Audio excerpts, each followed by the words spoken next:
After what felt like an eternity between reboots, cancellations, and even an attempted novel, Popgoes returns for the first game in just about 4 years.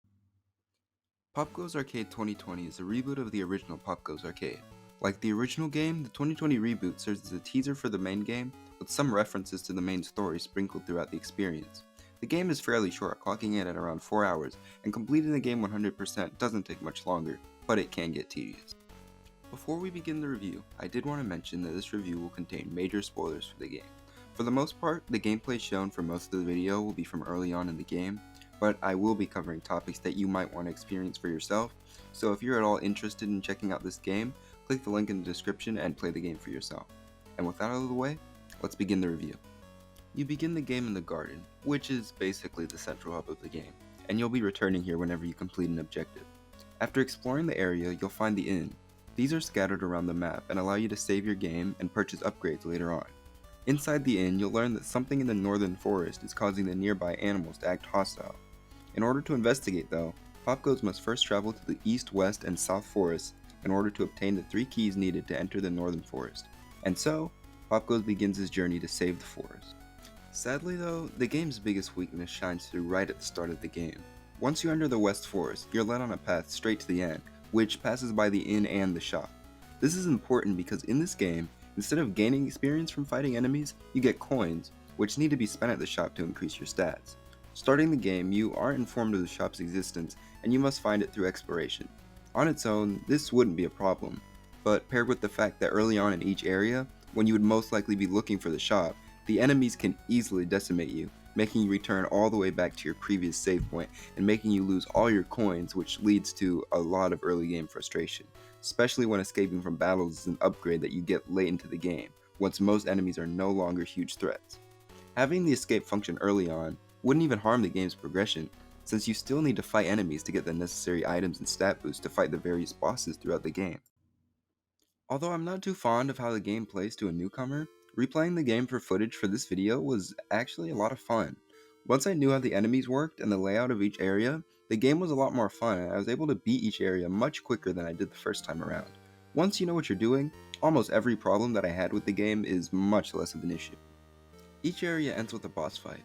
On your journey, you'll fight Bonnie, Chica, and Foxy. These are all fun cameos from the original Five Nights at Freddy's series, and each boss has a unique ability that relates to their character. Chica can jump every third turn, negating damage for that turn. Foxy will attack you with his hook for extra damage, and Bonnie can dig into the ground to restore health. Once you know what you're doing, these bosses are really fun and fairly easy to take out if you prepare properly.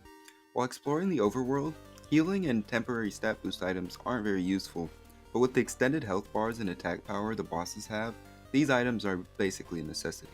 After you defeat the 3 main bosses, you unlock the Northern Forest, and soon reach BB, who is stopping you from entering the Northern Castle.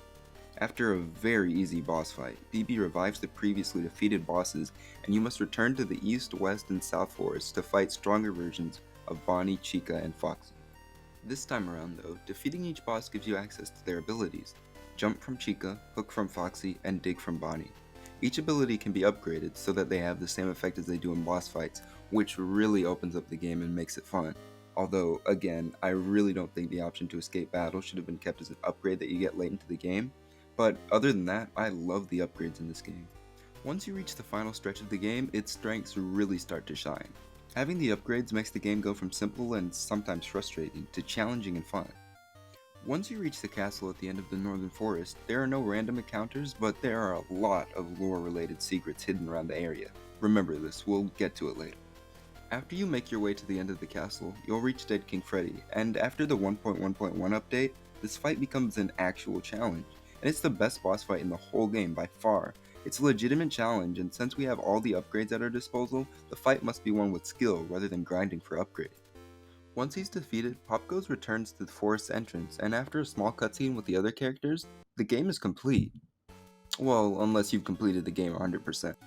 In order to achieve 100%, along with beating the game, you must obtain all of the upgrades for Popgoes, both the upgrades for his abilities and the upgrades you obtain from BB. Speaking of BB's upgrades, after obtaining them all, you unlock the Jukebox, which is located in the Garden Inn. Here, you can purchase all the songs heard throughout the game for coins. Thankfully, you only need to buy one song for completion.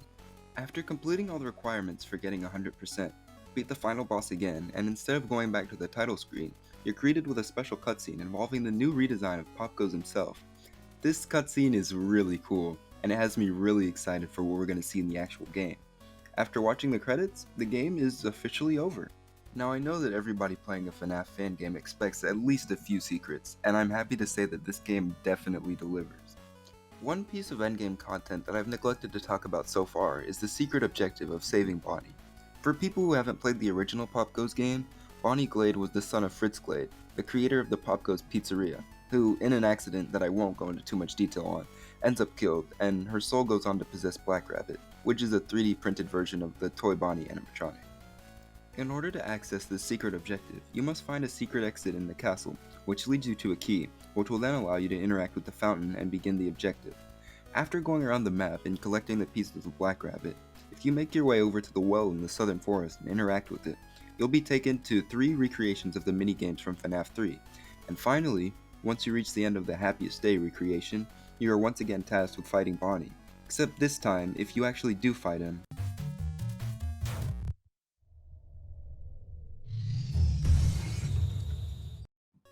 yeah, don't try and fight him. If you instead spare Bonnie by not attacking, she tells you some interesting information. Apparently, if someone is killed by another person, they're able to stay in the world as a spirit.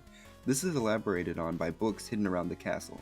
Based on the similarities between Bonnie and Freddy's journal entries, it may not be a stretch to believe that in the Popgoes reboot, Fritz Glade will be the one researching the human spirit, possibly to atone for the many tragedies surrounding his family, but only time will tell. A story detail that I'm not too sure of but is very interesting is that once Bonnie is set free, she mentions that the protagonists can now go and find their parents, which, as far as I can tell, has no character from the original games that could relate to this message, definitely not the original game's protagonist, so this could be a hint at a possible new character in the reboot. Seeing as characters who have yet to be in any official game show up in this one, it's very possible that the Popgoes 2020 reboot could use story elements that didn't have a chance to get properly explored in the original game, which is a very exciting prospect.